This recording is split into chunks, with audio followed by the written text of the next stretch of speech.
This is the one thing about the U.S. military that I, found to be so important, is that, at least for me out in the Pacific over the last decade, every day I woke up and thought about the Chinese threat. Secondarily, I thought about the North Korean threat, and tangentially, I thought about the Russian threat. And that gives a military great focus. Now, my trouble with it is that we've said we've pivoted to the Pacific for more than a decade.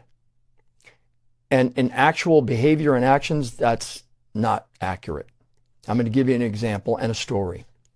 So in April of 2022, I was in a ASEAN country, and I was at a meeting with the Chief of Defense, the Chief of Army, and their Minister of Defense. And an announcement had been made that evening that a $33 billion support package was going to Ukraine because the war had just started in February of 22. And the Chief of Army and the Chief of Defense stood there with me next to the Minister of Defense, and they asked me this question. They really made a comment to me. And they said, "Are you serious? $33 billion to Ukraine? You've been talking about pivoting to the Pacific for more than a decade. What is going to happen now? Are you going to be here?" And I think that really struck me at that particular point. And I thought, boy, if we don't signal and message our will to our treaty allies and partners in the region, we're going to create a lack of confidence in the United States in the Indo-Pacific at a time when we can ill afford to have that.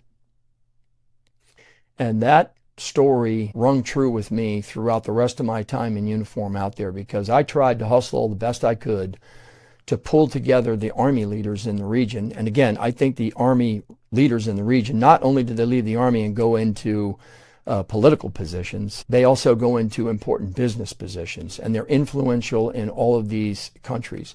So I was, making heavy investments in my time in the region to pull together those countries, because I honestly believe the greatest counterweight that we have to China is the network of allies and partners that we have across the region.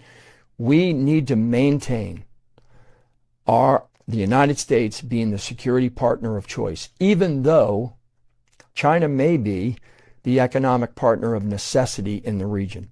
And I think the best way to keep that security architecture bound together is by applying all domain, all forces, joint and multinational in the region. And that includes the land power network that is actually central to maintaining security in the region. And again, I'm making this point because I run afoul or at odds sometimes when I hear, just this morning before I came over here, I hear the theater is an air and maritime theater, and it's not. It's a joint theater. It's a multinational theater. It's got joint and multinational problems. It's only going to be solved by the joint force and multinational forces. And so we have to do that with our allies and partners.